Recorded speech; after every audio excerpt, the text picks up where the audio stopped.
आमच्या उल्हास माझा न्यूज चॅनलला सबस्क्राईब करा, बेल आयकॉन दाबा आणि पहा उल्हास माझाच्या बातम्या सर्वात आधी आपल्या मोबाईल स्क्रीनवर।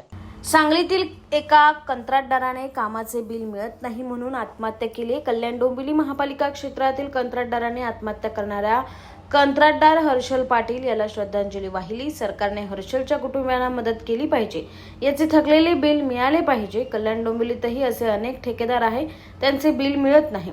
सरकारने याकडे गांभीर्याने लक्ष दिले पाहिजे अशी मागणी कल्याण डोंबिवली महापालिका ठेकेदार संघटनेने केली आहे।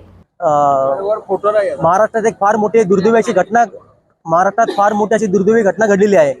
हर्षल पाटील या ठेकेदाराने जल जीवन मिशन जे काम केले होते त्या कामाचे योग्य मोबदला म्हणजे कामाचा पेमेंट त्याला वेळेवर मिळाला नसल्यामुळे त्यांनी आत्महत्या केली। एक फार मोठी दुर्दैवी घटना घडलेली आहे आणि ही परिस्थिती नुसती तिकडेच नाही तर संपूर्ण महाराष्ट्रामध्ये ठेकेदारांची झालेली आहे। आज वर्ष काम करून कुठल्याही ठेकेदाराला कामाचे पैसे वेळेवर मिळत नाहीये म्हणून आणि ह्याच्या पहिले 3-4 महिन्यापूर्वी या सलग 3-4 लोकांनी आत्महत्येचे प्रयत्न केलेले आहे आणि आता ही परिस्थिती अनेक ठेकेदारावरती येणार आहे। म्हणून माझी सरकारला अशी विनंती आहे की